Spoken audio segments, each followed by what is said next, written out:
ዛሬው ታሪክ እንዲህ ይጀምራል።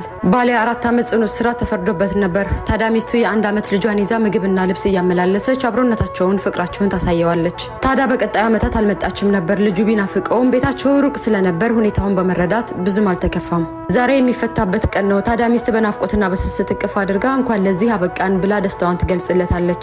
ከዛም ቀጥታ ወደ ቤታቸው ሲመለሱ ቤቱን አስውባ ስለጠበቀችው እጅግ ተደስቷል። በጣም የናፈቀውን ልጁን በስስት እያገላበጠ እየሳመው እኔ አባትህ እኮ ነኝ ይለዋል። ህፃኑም አንተ አባቴ አይደለህም፣ አባቴ እናቴ ሁሌም አቅፋው የምተኛው ሰው ነው ይለዋል። ባልም የሰማውን ማመን አቃተው። ንዴቱን መቆጣጠር አልቻለም። ሁኔታው የተለዋወጠባት ሚስት ምን ነው ፍቅር ብላ ጠየቀችው። ደግሞ አታፍሪም ብሎ አንባረቀባት። ራሱን መቆጣጠር አቅቶት ነበርና ገፈተራት። እሷም ሚዛኗን ስታ ነበርና በደረጃው ላይ ራሷን ስታ ተዘረረች። ታዲያ አባትየውም ወደ ህፃን ልጁ አመራ። ህፃኑም አንድ ፎቶ በእጁ ይዟል። አባቴ ይሄ ነው ብሎ ሰጠው። የራሱ ፎቶ ነበር። በፍጥነት ወደ ሐኪም ቤት ቢወስዳትም ሩሃ ባትወጣም ሙሉ ሰውነቷ ግን መንቀሳቀስ እንደማይችል ሐኪሞች አረጋገጡለት። የኮዳጀ አእምሮን እንደዛፍ ልናስበው እንችላለን። ስሮቿን የነገሮችን መጨረሻ፣ ማስተዋልን ግንዷን፣ ትዕግስትን ቅርንጫፎቿ፣ እውቀትን ቅጠሎቿ፣ መልካም ስነ ምግባርን ፍሬዎቿ፣ ደግሞም ጥበብ እንደሆነች ዛፍ እንሁን። አንዳንድ ጊዜ ሳናረጋግጥ እርምጃ መውሰድ ለራሳችን ዋጋ ያስከፍለናል። መናደድ፣ መቸኮል ብዙን ዋጋ ያስከፍለናል። እንዳውም አእምሮአችን ላይ የማይጠፋን ጠባሳ ትቶብን ሊያልፍ ይችላል። ስለዚህ ከማድረጋችን በፊት